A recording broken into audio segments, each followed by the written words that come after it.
Welcome to our study on the book of Romans. This is the Romans Education, Part 5,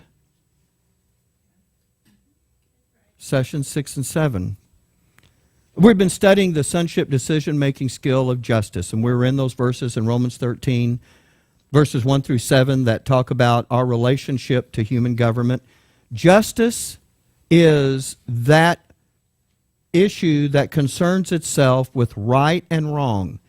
This is going to change in the next session because as we move from justice into judgment, we're going to be changing into an area where there are no black and white rules of what is right and wrong. You're going to be discerning between decisions that have no wrong or have no evil to them. And that's going to be a harder thing to do. But before you get there, you're being now educated in what is your Heavenly Father's norms and standards for what He considers to be good and what He considers to be evil. So these are clear-cut things, and these are plain things.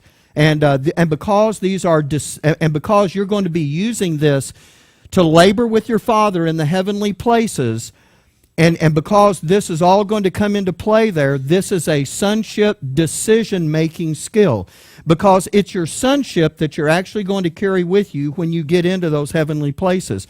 And not only that, not only are you learning this, but look, this principle of being subject unto the higher powers, there's coming a day when you're going to be among that group that is known as the higher powers out in the heavenly places. And guess what? Angels are going to have to submit to your authority. And when the Bible says in Corinthians that we'll judge angels, it's not talking about judge in the sense of guilty or not guilty. It's talking about administrating over them. There's more than one way the Bible uses the word judge. And if you're going to do that, the angels are going to have to be subject unto those that are in those positions of authority. Not only that, the creature is going to be subject to us as well. Because we really are going to be the central nervous system for the creature, and we're going to control the creature. And so the creature, even though it's going to be delivered from the condition that it's in, where it will no longer be under the bondage of corruption, and where it before it was made subject to vanity, now it will not be, then the creature is going to have to subject itself as well. So these are principles that not only serve us now with human God, those are principles that are going to serve us out in eternity, and we're going to see this. For now, we see it from this side of the issue. But out there, we're going to see it from the other side of the issue. So just to kind of get that in your thinking, now let's look at Romans chapter 13 and verse 1. Let every soul be subject unto the higher powers, for there is no power but of God. The powers that be are ordained of God. Whosoever therefore resisteth the power, resisteth the ordinance of God. And they that resist shall receive to themselves damnation. And now let me give you a review of all the things that we covered last time. It'll give us a place to kind of springboard off of. Number one, government where there is no sin or lawlessness. This would be the government that God set up before Lucifer rebelled. Not human government on the earth, but that government is the means whereby God carries out His business. That is also going to be true of the government out in the ages to come. That is going to be the means by where God is going to carry on His business. Number two, human government was instituted after the flood of Noah. And we talked about that because of the things that were going on in the world. Number three, human government is supposed to exercise... Yeah, okay, it's just not up yet. Human government is supposed to exercise controls over the population. Number four, the main area of control is with regard to the violence, especially the violence of taking the life of another person. All right? Next, without the controls of government, Satan's policy of evil would result in the destruction of mankind. Do you remember when we talked about this? We looked in the pre-flood commentary, and it talked about, and the earth was filled with violence, and God said, the end of all flesh has come before me. All right, this is what we're talking about here. By instituting, and here's the next one, by the institution of human government, God has slowed down the effects of Satan's policy of evil, providing time for God's plan and purpose to be carried out in the world. And then the next one is, everyone is supposed to be subject to human government because, number one, God is the creator of human government. This isn't something that men just threw together and now, all of a sudden it's legit. This is something God is the creator of. Number two, because God designed government to be part of the natural order of how things work in the world, then that is the means whereby He is controlling the violence and maintaining order. Now, we didn't talk a whole lot about that the last time, but I did mention it to you, and if you read through your notes, then you saw some things about that. And resistance is going to result in consequences from the government. I mean, it doesn't matter. The speed limit law is what it is. If you get caught exceeding the speed limit, there'll be a consequence. You run the red light, there'll be a consequence. So everybody understands that. Now, that gets us up to where we are in verse 3. So in Romans chapter 13, verse 3, for rulers are not a terror to good works, but to the evil. And when it says, well, let me come back with that, because it didn't just say but to evil, but to the evil. Wilt thou then not be afraid of the power? Do that which is good, and thou shalt have praise of the same. Now, there's a context for verse 3 that's going to allow us to be able to define the good and the evil. And that is, we've already seen that if you are... Wow, I was reminding you of that verse, and we didn't read it, but there it is. Okay. So when you're looking at the context of this, we've already come through verse 2, where he says, those that resist the power resist the ordinance of God, remember, and receive to themselves damnation. And we talked about that. There was two aspects of that. In other words, if a man is going to resist, the first thing he's going to do is he is resisting the ordinance of God. In other words, he's working against the very reason that God put human government here to begin with. But there's a second thing about that, because God has invested government with the power to be able to enforce the things that it does. And so that means that he is also resisting the government. And as far as God going, you're resisting my ordinance. As far as government goes, talking about this ultimate thing of taking a man's life, you can receive to yourself damnation, which is not about your salvation, but is talking about government has the right to take a man's life. In fact, Paul is going to come along later on in this passage and say that it bears not the sword in vain. In other words, this is no empty threat. They're not just saying, hey, you know what, this might happen. They have the ability to prosecute you and make it stick. Now, Paul's using an umbrella type concept here, and there's a lot of things that are under this. So what he's doing is this main area of violence. In other words, he's taken this to the limit. And we're understanding that there's a whole lot of things that come under that don't have anything to do with taking somebody's life. I mean, it may be manslaughter, which is, the accidental taking of someone's life, or it may not have anything to do with taking one's life at all. It may have to do with disrupting the order that is in society. And so all of those things fall underneath this category. So my understanding is when he's talking about this, he keeps talking about the evil, and he's talking about receive to themselves damnation, which is the ultimate consequence that you would get from government. Because remember, damnation was a form of condemnation. But when you hear that, it's a scary way to hear it. And it's supposed to impact you that way. So the government has the ability to enforce all of that.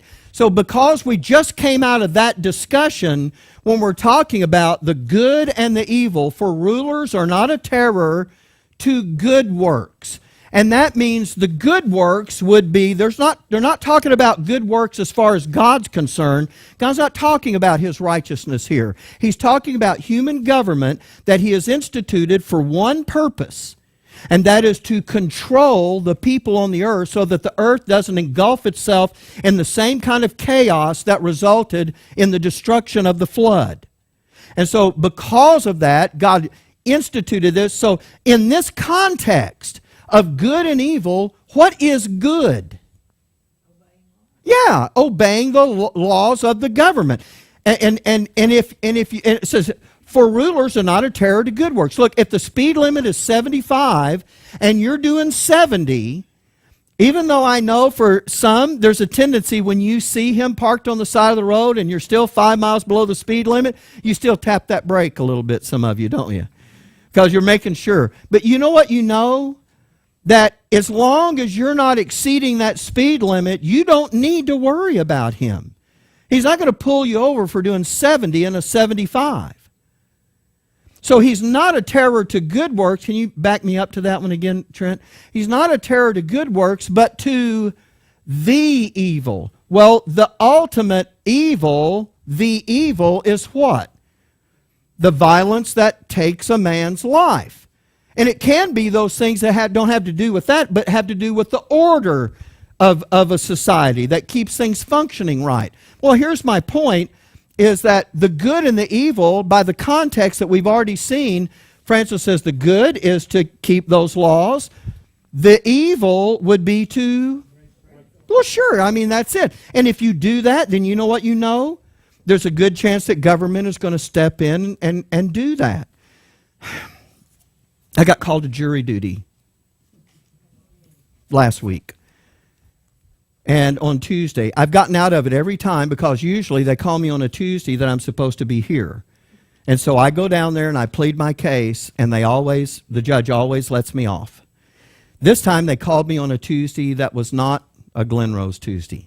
So I thought, okay, I'll go down there and I'll do that. So I go down. There's a whole lot to talk about here, but I got to make it quick. They honed 200 people down to 30. They gave us all numbers and set us, and they were going to keep 30 of us. I was number 29. It's easy to get out. Yeah, well, I got out. All you got to do is tell them you already formed Yeah. Well, yeah, well, so I'm sitting there, and the prosecutor gets up, and here's what you know what? They swear in all 30 of us. They're only going to choose 6 and an alternate. But all 30 of us were going to get sworn in. He's going to introduce us to the witnesses. He's going to show us, the guy that's being prosecuted. They're going to show us the statute. They're going to give us the charge. They're going to do the whole bit. And then they're going to talk to us, because what they want to do is they want to find the people that they want on the jury, right? And so the prosecutor gets up and he says, how many of you believe that in the state of Texas there are laws that protect private property? Everybody raised their hand. He says, how many of you are in favor of having control over your own property? Everybody raised their hand. He said, how many of you believe that if you don't want someone on your property, you have the right to tell them to stay off of your property, and they have to do that? Everybody raised their hand. He said, that's right. In the state of Texas, we have a lot of laws concerning personal and private property that give us control over it. He said, how many of you believe that if you tell someone not to come on your property, that it can be verbal and it doesn't have to be written? Everybody raised their hand. He said, you're right. It doesn't have to be written. It can be verbal, and it's just as binding as if you had written it down. And he said, how many of you believe that once you tell someone they cannot come on your property, that you have to remind them, in 2 weeks or, again in a month or so, how many of you think you have to do that? Nobody raised their hand. He said, this is a criminal trespass trial. And he said, and we have 9 witnesses, 2 of which are police officers. And he said, you'll be hearing testimony. And he goes through a deal, he goes through a lot of stuff. Won't bore you with that, but I'm going to stay on my point. So then the defense attorney got up and he said, how many of you believe that if you tell someone they cannot come on your property, that it needs to be specific? And everybody sat there. And he said, well, let me say it again. Don't you believe, isn't it true that if you don't want someone to come on your property, that warning needs to be specific? And nobody raised their hand. He said, nobody's going to raise their hand about that. And so I go, I don't have a clue what you mean by specific. What does that mean? Because to me, don't come on my property is pretty specific. And he says, well, like it needs to have a time element attached to it. And I said, no, I don't agree with that. I said, I think when someone says, don't come on my property, that's how it is until they say differently. And he said, well, what if I have a reason to come on your property? And I said, like what? He said, maybe I'm returning your crock pot. And I said, if I say to someone, don't come on my property, I don't need them inventing foolish excuses to not do what I've asked them to do. That's not valid. And he said, yeah, I'm almost there. And then he said, well, what if I own property that's, what if I own things that's on your property? I said, there's a legal way to get your possessions without committing criminal trespass. And he went, what's your name? And I said, Michael McDaniel. And he took the list and he went down and he made a note. This is Bob's advice right here, right? And then he says, Mr. McDaniel. No, that's right. Is there another exception? What is that? Prescriptive easement. If someone has used that property for 15 years, even if they just walk across it once a day and can prove it, you cannot keep them off your property. Well, that wasn't the case in this deal. I'm just saying Yeah. it's an exception. Okay. So the guy goes, what if there's more than one person? And I go, what do you mean? He says, well, what if there's a whole group of people? I said, I really don't think it matters if you're saying it to one person or 15 people. Don't come on my property means don't come on my property. And he goes, okay. So he moved on. Well, that was it for me. So I got off. But I told you that for a reason. I just tell you the story. I was telling you that because actually, you know what? If the guy would just do what he was going to do lawfully, he wouldn't be sitting in that chair with two police officers witnessing against him that he had committed criminal trespass. Now, I don't know how all that turned out, and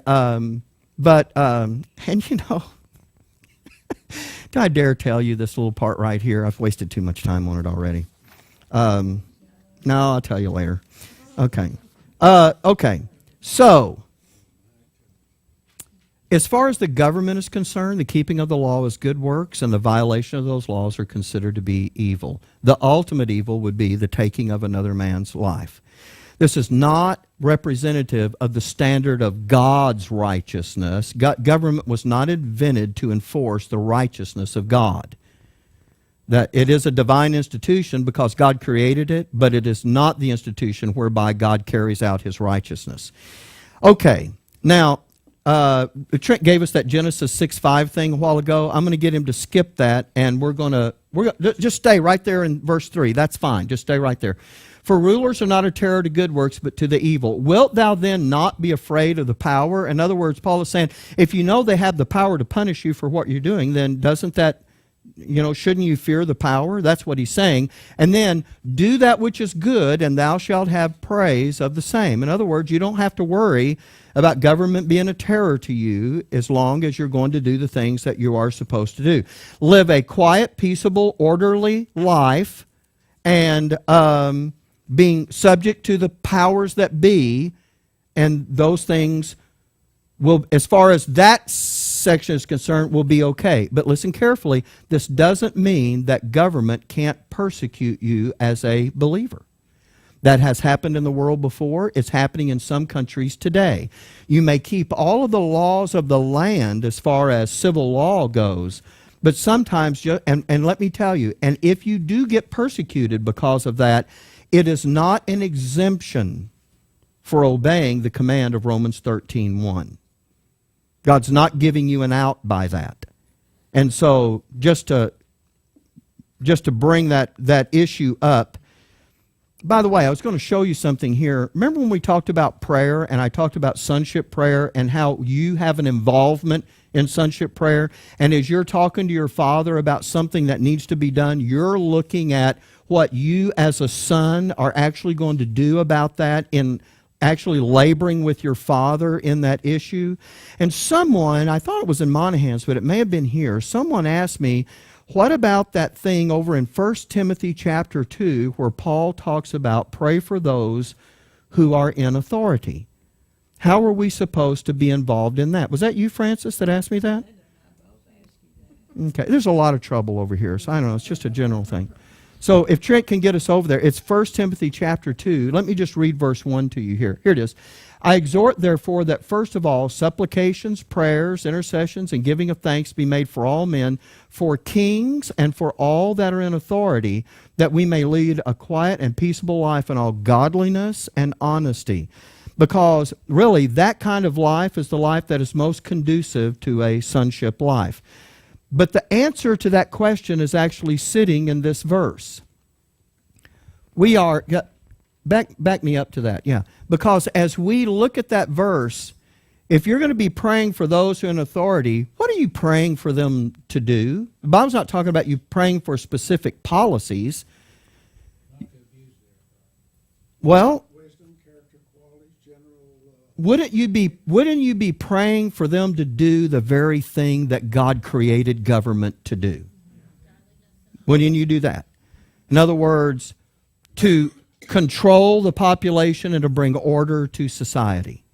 And what is the best way for you to cooperate with that prayer? To lead a quiet and peaceable life in all godliness and honesty. In other words, if you're really praying that these guys are going to, do this and that society is going to be controlled, your part in that is to what? Be subject unto the higher powers. Of course, right? So I just want to go back and kind of touch on that because we didn't talk about it just that way. Okay. There's a couple of important issues that I want us to kind of get under our belt here before we move on to verse 4. And I mentioned one of those, the fact that human government, while it may persecute you for being a believer, that doesn't have anything to do with our responsibility to still be the kind of citizens that we're supposed to be. And, okay, now, Romans chapter 13 and verse 4. For he is the minister of God to thee for good, but if thou do that which is evil, be afraid, for he beareth not the sword in vain. For he is the minister of God, a revenger to execute wrath upon him that doeth evil. Now, the point I want to make here is we begin to see now positions of government being talked about in a way we don't normally think about them. Everybody, when they run for office, talks about public service, but we don't really think about them being a minister of God. And I don't mean they're a minister in the way that they're a son or that they're living in sonship, but I am talking about the fact that God has designed for human government to do something, and for those who hold the positions in that government to accomplish that singular purpose that God created it for. So in that way, he is the minister of God to thee for good. And we really do want to live that kind of a life, a quiet and peaceable life in all godliness and honesty. But as we look at the rest of this, but if thou do that which is evil, be afraid, for he beareth not the sword in vain. This is the verse that I referred to a while ago when I said this is not an empty bluff. Government really does have the ability to make your life miserable. And we've all probably seen that at one time or another by someone we know. For he is the minister of God. Now look at this terminology. A revenger to execute wrath upon him that doeth evil. Now that terminology is very. It's meant to direct our thinking in a certain way. When you think, in fact, I think I have some. Can you flip down, Trent? It's going to be about 3 or 4 slides down to a. Well, there's going to be a Charles Smith. There's going to be a quote there, but I'm really looking for the one from the Oxford English Dictionary on revenge. Is what I'm looking for. There it is. Revenge is the act of doing hurt or harm to another in return for wrong or injury suffered, satisfaction obtained by repayment of injuries. And by using the term revenger instead of avenger, Here's the idea that you get. Because if someone is set on revenge, what do you know is true? Doesn't matter what the situation is. He's going to get even. And when it comes to it, does he have within him the inklings of mercy and compassion? No. Revenge doesn't carry that idea.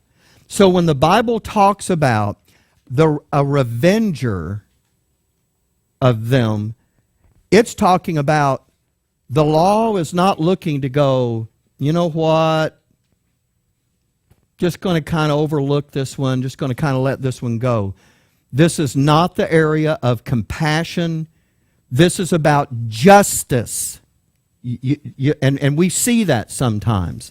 And so, and when it says to execute wrath, give me that next one because I've got another definition here for wrath. First one is Charles Smith. Wrath is violent and continual anger accompanied by a desire to inflict punishment upon its subject. And so when you talk about a revenger to execute wrath, you're talking about someone who wants to see justice done. Got one more by George Crabb after this on wrath. Wrath is a heightened sentiment of anger. Now, I think with all those definitions, I think everybody kind of knew that anyway.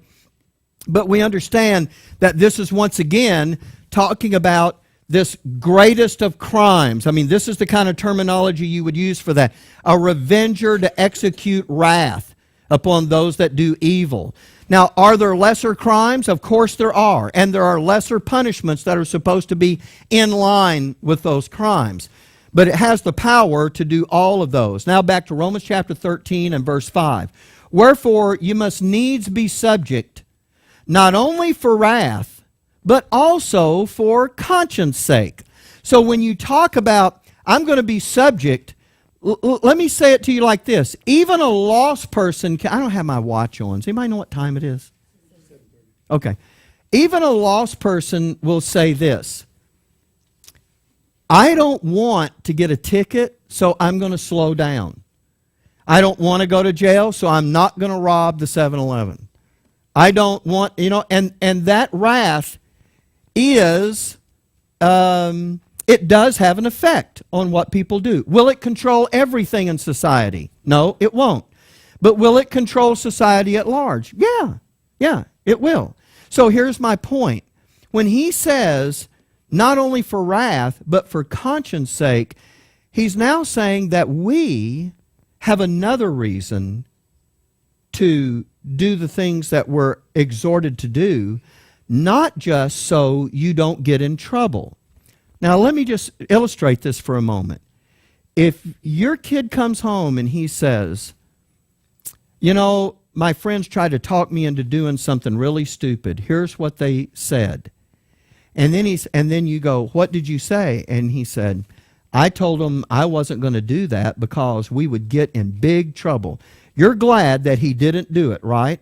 But he did it for wrath's sake. But how would you feel if he said, I told him our family name is at stake in what I do, and we're not going to be associated with that? How do you feel about that? See, that's better, isn't it, than, hey, I'm pretty sure we were going to get caught, so I didn't. Because that implies, if I'm pretty sure we won't get caught, I might do it, right? And by the way, we operate like that, don't we? Hey, I drive down here all the time. And mostly I put it on cruise. But when Billy goes to sleep, if I think I can see far enough down the road, I might. Not saying I do, but I might. Because, I think I'm not going to get caught. Now, I do try not to do that. I honestly do. But you know what? It would be better. Not get caught, right. That's the wrath. I'm talking about the wrath. But there's a way now to do the things that we do because we realize our Heavenly Father is doing something. And instead of not resisting the ordinance of God because we might pay a price, but now we don't resist the ordinance of God because we realize we're cooperating with our Father's purpose. Doesn't that bring Him more glory than the other? And now He's giving us a reason to do this that goes beyond what a lost man would use as a reason. Because a lost man would just look at that and go, well, I'm not going to get a ticket. I'm just going to do the speed limit. You don't even have to be a son to do that. But for a son, there is something higher than that, and I think more noble than that. Now I want to take you to Webster's 1928, the word conscience. He says, not only for wrath, but for conscience sake. Conscience is the internal judgment of right and wrong, the faculty, power, or principle within us which decides on the lawfulness or unlawfulness of our own actions and affections and instantly approves or condemns them. And isn't that true? You know in an instant your conscience. Now, the conscience, I want to talk about conscience here because I remember the old bumper stickers that used to be on the car. Let your conscience be your guide. And conscience would be eked out, and then you'd write in Bible up above it. You remember the bumper stickers that showed that? Let your Bible be your guide. All right, here's the point I want to make. Do you know why your conscience operates like it does? It operates like it does based on the information that you have in you. You know what your Father is doing here? Because He's not just turning you loose to say, everybody just follow your conscience. How dangerous would that be? What He's saying is, there's some doctrine here which is supposed to affect you in your conscience, in your inner man. And this doctrine is going to instantly approve or disapprove the actions that you're doing. And you're going to feel it. And I want you to do what you do because this doctrine now has made this effect on you. He's not just saying, just everybody let your conscience be your guide. But He is saying, you know what? This instruction is supposed to make an impact on you, and that's supposed to impact your behavior and your conduct. Okay, so if you don't know what the Scripture says, you need to do it for wrath's sake. Yeah, because I don't think He's talking here about someone that doesn't know what's been said in Romans 13 up to this point, and someone saying, oh, well, God's just given me whatever my conscience says. You violate that law, and wrath is going to become the deal anyway. So, but see, that's why it's for conscience sake for us, because our conscience is supposed to be impacted by the doctrine. Okay, now,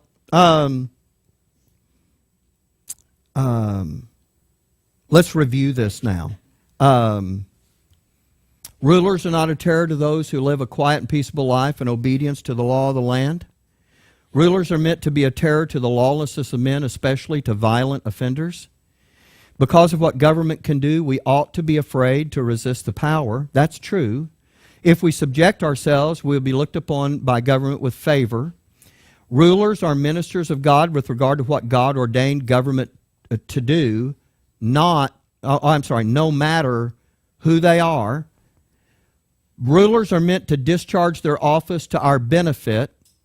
Rulers are meant to be punishers of those who break the laws of order and control, especially to those who are violent. Government has the power to punish or even take a man's life for his crimes.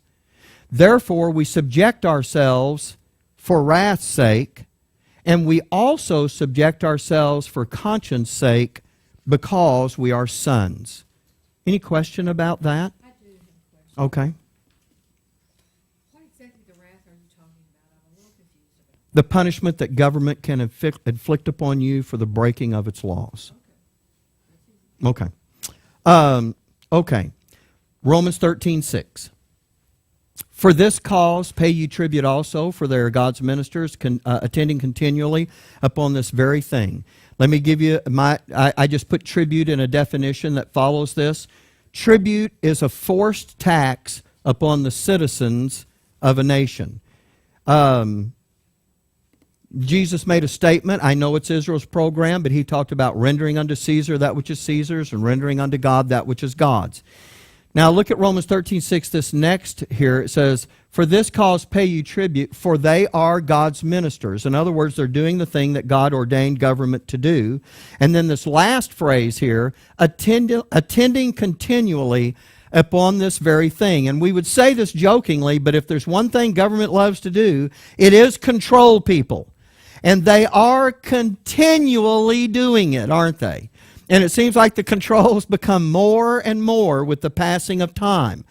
But that is that one thing, though, that God designed them to do, even though they do lots of things he did not, that one thing is the thing. And you know what? Here's what's amazing to that. Most of those guys don't understand that that's what God designed government to do and that that is what they're doing. And in that way, they really are a minister of God. I know they don't understand that. And that's, by the way, attending continually upon, and remember I told you at the start, God ordained human government for one singular purpose. And that's why Paul uses this phrase at the end, attending continually upon this very thing. It's a singular issue. And that's what's going on with that. And so, back to Romans 13:7, next, I think in the next, give me that next one. Render therefore to all their dues, tribute to whom tribute is due, custom to whom custom, fear to whom fear, and honor to whom respect. And these four things are actually divided into two parts. The first one has to do with taxes. And he's given us two different types here. He's given us tribute and custom. And there is a difference between that, but everything can kind of fall under those headings. In other words, you know what? There's a sales tax, and you can argue with them at the register, but you know what? You're going to pay the sales tax or you won't buy the item. The income tax, there it is. The other two, fear and honor, have to do with the issue, the singular issue of respect. And there's two different ends here. Some of those officials need to be feared because of what they can do. There are some that deserve honor. And those need to receive that honor because they do fill a position, and that's a position that God actually ordained. That word honor is by the position, and I think not so much by the person. Let me give you another thing that Paul quotes in Ephesians chapter 6 and verse 2. Honor thy father and mother, which is the first commandment with promise. Now, we know where that comes from. Honor thy father and mother. But he didn't say, honor them as long as you think they did a good job. There is an honor to that position that is due that position. And you know what? Not everybody had the advantage of having a good mother and father. I get that. But that position means something. They used to say, my dad used to say in the military, you know, you're not saluting the man, you're saluting the uniform. And there's something in that in what we're looking at here in Romans chapter 13 when he says, fear to whom fear and honor to whom honor. Okay, now what I want to do is I want to end this with a long piece of scripture out of the book of Acts. The Jews wanted to kill Paul.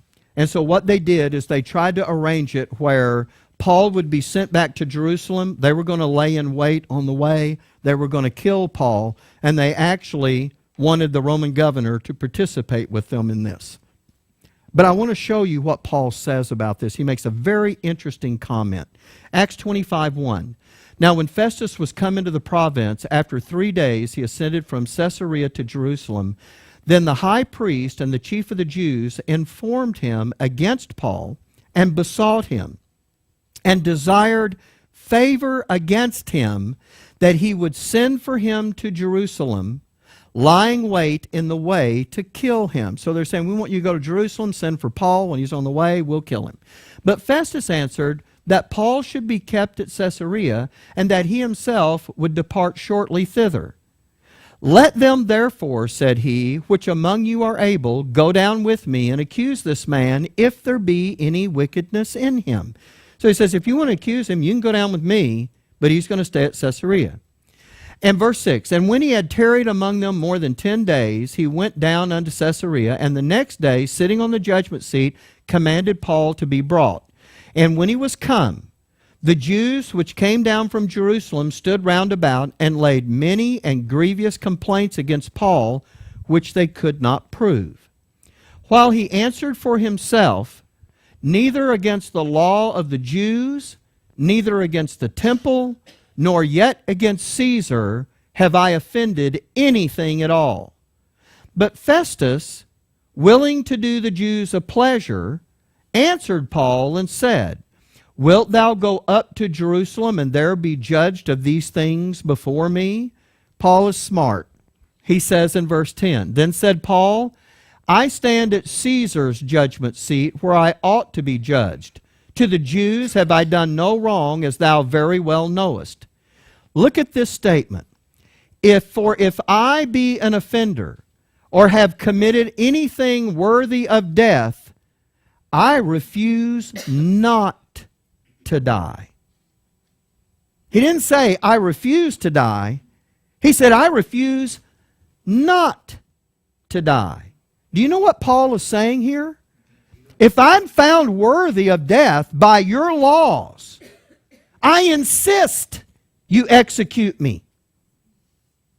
Now that's a pretty bold statement, isn't it? But it's revealing in the fact that Paul isn't saying, I'm doing God's work, buddy, and you can't touch me. That's not what he's saying. He's saying, if I've done anything worthy, then let me have the sentence. I thought that was a pretty revealing thing. Paul couldn't make that kind of statement unless he really understood what human government was designed to do in controlling its people. Now, and by the way, this is part of the doctrine that is meant to conform us to the image of God's Son. And this is what's going to be done. Now look, I know we kind of breeze through this compared to what we used to do. But all you're really doing here in Romans 13 is being introduced to this concept. And so the verses are pretty short, and I think they're pretty explicit. I think they're clear. But if you have a question about it, this would be the time to ask the question, because we're going to take a break, and then we're going to go to the next section.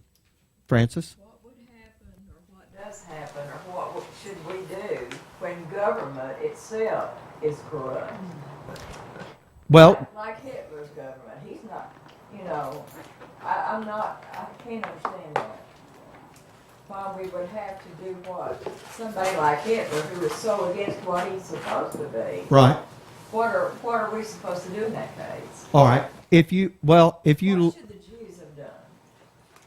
I would say leave. That's the last resort. I would say they need to leave. Okay. Right. That's all they could do. Right. If you, as a Christian, were being persecuted in a country simply because you were a Christian, but you were obeying the civil laws of the land, then you should probably leave. In this day and age. Where would you go? Well, I'd come to this country. Oh, no, I mean, what if it happened to us here in this? Well, okay, you're going to what if me out of options. It may come to that, Mike. Well, if it does, then you know what? You have two choices, don't you? You really only have two choices. If there's no safe haven anywhere in the world, and the whole world turns against believers, which, by the way, in the day of wrath is the situation for the believing remnant of Israel, if they're going to stay in that part of the world, I really believe that, then you only have two options.